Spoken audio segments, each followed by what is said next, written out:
வணக்கம் நண்பர்களே. Big Boss season 8ல நம்ம தர்சிகா அண்ட் விஷால் இவங்களோட காதல் தான் இப்ப பெரிய அளவுல பேசுபொருளா போயிட்டு இருக்கு. அதுவும் அவங்க பண்ணிட்டு இருக்க அந்த செயல்லாம் பார்த்தீங்கன்னா, பார்க்கறதுக்கு ஒரு மாரி கியூட்டா இல்ல அப்படிங்கிறாப்புல தான் அங்க உள்ள கண்டஸ்டன்ட்டே பார்த்தீங்கன்னா விமர்சனம் பண்ணிட்டு இருக்காங்க. அது குறிப்பா பார்த்தீங்கன்னா, அன்சிதா ஒரு சைடு பார்த்தீங்கன்னா பொசசிவ் ஆவி ஒரு மாரி அவங்க அழுக ஆரம்பிச்சுட்டாங்க. அதுக்கப்புறம் பவித்ரா ஒரு சைடு தர்சிகா மேல பார்த்தீங்கன்னா, ரொம்ப கேரிங் எடுத்து அவ பண்றதெல்லாம் தப்பு. விஷால் நடிக்கிறான். இவ எதுக்கு போயிட்டு அந்த காதல் அப்படிங்கிற ஒரு வலையில விழுந்து அவளோட அந்த கேம் பார்த்தீங்கன்னா, ஸ்பாயில் பண்ணிக்கிறா அப்படின்னு சொல்லிட்டு தர்சிகா மேல இருக்க ஒரு அக்கறையில பவித்ரா ஒரு சைடு பார்த்தீங்கன்னா, அவங்க பண்ற அந்த சேட்டைகள்லாம் எடுத்துரைச்சு காரி துப்பாத குறையா பார்த்துட்டீங்கன்னா, பேசிக்கிட்டு இருக்காங்க பவித்ரா அவர்கள். ஸோ விஷால், தர்சிகா இவங்க 2 பேரும் பார்த்தீங்கன்னா, அந்த மிட் நைட்ல தான் அந்த பாசத்த பொழியறதெல்லாம் அதிகமா இருக்கு.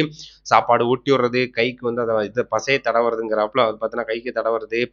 ஃபுல்லா பார்த்தீங்கன்னா, விஜய் விஷாலும் பார்த்தீங்கன்னா, தர்சிகா ஊட்ட ஆரம்பிக்கிறது. அதுக்கப்புறம் ஒத்தடம் குடுக்குறது. இதைய தாண்டி பார்த்துட்டீங்கன்னா, கணவன் மனைவி கூட அந்த வேலையெல்லாம் செய்வாங்களா என்ன அப்படின்னு சொல்லிட்டு தெரியல. அந்த லெவலுக்கு பார்த்தீங்கன்னா, இறங்கி செஞ்சுட்டு இருக்காய்ங்க. உண்மையா அவங்க லவ் பண்ணி மேரேஜ் பண்றாங்கன்னு வச்சுக்கங்களேன், அந்த மாரி அவங்க நடந்துக்குவாங்களா அப்படின்னா, கண்டிப்பா தெரியல அப்படின்னு தான் சொல்லணும்.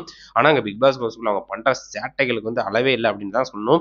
குறிப்பா பார்த்தீங்கன்னா, அவங்க ஒத்தடம் குடுக்குறது, அத தாண்டி பார்த்துட்டீங்கன்னா, அந்த திட்டு சுத்தி போடுவாங்க பார்த்தீங்களா, அது மாரி சுத்தி போட்டு கண்ணு பட்டுருச்சாமா. சுத்தி போட்டு அவங்களுக்கு சாப்பாடு ஊட்டுறதெல்லாம் தர்ஷிகா பண்றாங்க விஷால்கிட்ட.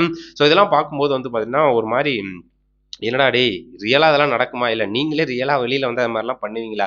சும்மா கேமுக்கு லவ் பண்றேங்கிற ஒரு பேர்ல ஒரு கான்செப்ட்ட கிரியேட் பண்ணி, கடைசியா இதையும் பிராங்க் அப்படின்னு சொல்லிட்டு சொல்லிறாதீங்கப்பா அப்படிங்கிறாப்புல சொல்லிட்டு இருக்காங்க.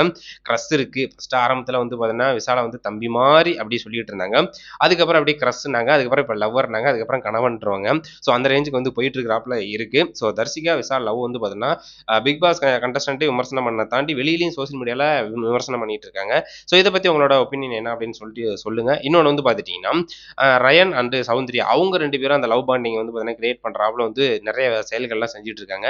இத பார்க்கும்போது ரசிகர்கள்லாம் என்னம்மா நல்லா தானே இவ்வளோ நாளா போயிட்டு இருந்த. மறுபடியும் ஏன் அந்த மாரி தர்ஷிகா விஷால் மாரி நீ பார்த்தீங்கன்னா மொக்க வாங்காத அப்படிங்கிறாப்படியும் சொல்லிட்டு இருக்காங்க. ஸோ என்னதான் இருந்தாலும் அன்ஷிதா பார்த்துட்டீங்கன்னா, ரொம்ப லோவஸ்ட் ஓட் வாங்கிட்டு இருந்தவங்க. விஷால் மேல அந்த ஸ்கூல் கான்செப்ட்ல பார்த்தீங்கன்னா, ஒரு மாரி அந்த லவ் அந்த கிரஷ் அந்த மாரி இருந்ததுனால, ஸோ அவங்க ஒரு மாரி ஃபீல் ஆயிட்டாங்க போல. அதனால அவங்க அழுதுகிட்டு இருந்தாங்க. அவங்க கேம் விளையாடுறது கொஞ்சம் நல்லா இருக்கிறனால, அப்ப அவங்களோட ஓட் பார்த்தீங்கன்னா அதிகமாயிருச்சு.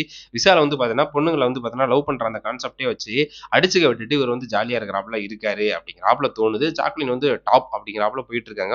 ஸோ விஷாலோட ஓட்ல அப்படியே சரிஞ்சு கீழ நீ போப்பா அவ்வளோதான். உன்னைய 100 நாள் வரலும் வச்சிருக்கிறதுக்கு நீங்க லவ் கான்செப்ட்ட கையில எடுத்திருக்கீங்க. ஸோ அதனால உங்களுக்கு ஓட்லாம் பெரிய அளவுல விழுகாது அப்படிங்கிறாப்புல அவருக்கான ஓட்லாம் ரொம்பவே குறைஞ்சிருச்சு. தர்சிகாவுக்கு பார்த்தீங்கன்னா, ஓட் ரொம்பவே கம்மியா தான் இருக்கு.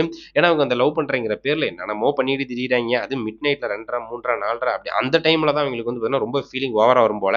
ஸோ வெயிட் பண்ணி பார்ப்போம். இந்த லவ் ஸ்டோரி எவ்வளோ நாள் போகுது? இல்ல இடையிலே பிரேக்கப் ஆகுதா? இல்ல 100 நாள் வரலும் உங்கள கொண்டு போவாங்களா ரசிகர்கள்? ஸோ விஷாலோட லவ், அந்த தர்ஷிகாவோட லவ் உண்மையா இருக்குதுப்பா. ரொம்ப கியூட்டா பண்ணிட்டு இருக்காங்கப்பா. அவங்க பண்றதெல்லாம் பார்க்க ரொம்ப அழகா இருக்கு அப்படின்னு சொல்லிட்டு 100 நாள் பிக் பாஸ் ஹவுஸ்ல வச்சிருக்க போறாங்களா அப்படின்னு சொல்லிட்டு தெரியல. வெயிட் பண்ணி பார்ப்போம். ஏற்கனவே தர்ஷிகாவுக்கு ஓட்லாம் ரொம்பவே கம்மியா இருக்கு. இந்த விஷால், தர்ஷிகா பண்ற அந்த லவ் சேட்டைகள் எந்த அளவுக்கு உங்களுக்கு இரிட்டேட்டிங்கா இருக்கு? இல்ல நல்லா இருக்கு அப்படிங்கிறாப்புல இருந்துச்சு அப்படின்னா மறக்காம கமெண்ட் பண்ணுங்க. ஒரு லைக்க போட்டுட்டு போங்க. நன்றி.